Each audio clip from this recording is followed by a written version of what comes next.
ஓடும் ரயிலில் சட்டக்கல்லூரி மாணவிக்கு பாலியல் தொந்தரவு அளித்த புகாரில் கோவை ஆர்.எஸ்.புரம் காவல் நிலைய காவலர் சஸ்பெண்ட் செய்யப்பட்டுள்ளார். இதுகுறித்த கூடுதல் விவரங்களை எமது செய்தியாளர் நேசராஜ் வழங்க கேட்கலாம். வணக்கம் நேசராஜ், விவரங்கள் என்ன? வணக்கம்.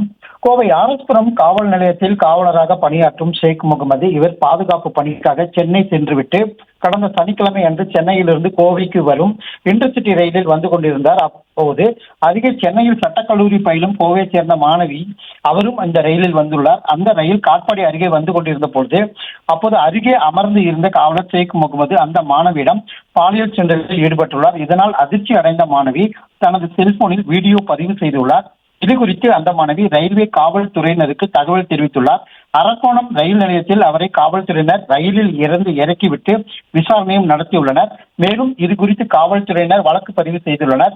இந்த நிலையில் ஆர்.எஸ்.புரம் காவல் நிலையத்தில் இருந்து ஷேக் முகமது பணியிடை நீக்கம் செய்யப்பட்டுள்ளது குறிப்பிடத்தக்கது. விவரங்களுக்கு நன்றி நேசராஜ். பிளே ஸ்டோர் மற்றும் ஆப் ஸ்டோரில் இருந்து பாலிமர் செயலியை QR கோடு மூலம் பதிவிறக்கம் செய்யுங்கள். செய்திகளை உடனுக்குடன் பெறுங்கள்.